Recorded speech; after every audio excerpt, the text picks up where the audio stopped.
Yesterday's the National Alliance Party TNA launch was described by many as a break from the normal tradition of party launches and perhaps a yardstick that may be used to measure just how good parties can organize similar events. One thing that was apparent from the Uhuru Kenyatta's party launch was the huge amount of money that was used to organize the event, the sophistication of the equipment used, and the financial muscle that any serious contender must have in order to carry out effective campaigns. Is actually a demonstration of the fact that he is financially strong in terms of as presidential candidate. One of the things that you place out in any campaign, whether here or elsewhere, is basically to try to scare your opponents. Tell them that, we will unveil a massive campaign machinery. Early this year, former Justice and Constitutional Affairs Minister Mutula Kalonzo spelt doom to the Uhuru William Ruto presidential bid, saying it will be unlawful to have their names on the ballot based on the ICC cloud dangling over their heads. They can't. I'm afraid you can do as many opinion polls. You can interrogate this to the top of Mount Kenya. You can go to the Indian Ocean all the way to the bottom with a submarine. The fact of the matter is that you cannot be accused of crime against humanity and within the same locality seek to lead the same humanity. Are forced to believe that parties are a means to gain power.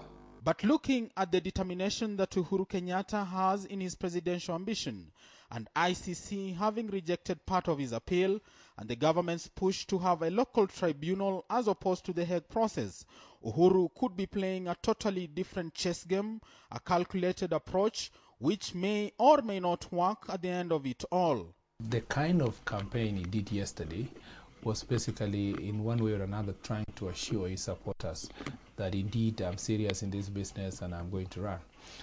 Some had interpreted Musalia Mudavadi's departure from ODM as a calculated move by forces within Uhuru and former President Moi's reach, meant to safeguard a gap that may be created if Uhuru does not run. But whether this is true or false remains to be seen.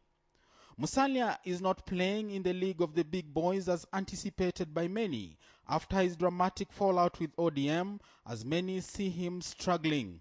But it looks like Mudavadi is even being relegated further to below there in the ranking, political ranking, because Eugene Wamalwa yesterday played a very midwife role, sort of, that he was actually basically ushering in Uhuru Kenyatta in a manner likely to suggest that he's definitely a decided running mate.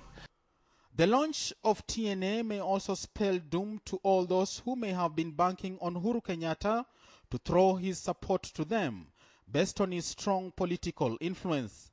The fact that Eugene Wamalwa was the only G7 leader on the Uhuru's plan yesterday, and the short presence of William Ruto, may not be ruled out that we may see a new realignment just before the election. A strong manner in which Uhuru Kenyatta launched his party yesterday, a strong presidential contender that he is, and the strong case that he has at the ICC, leaves strong questions as to how Uhuru will roll out his campaigns and his general impact in the political scene in the country.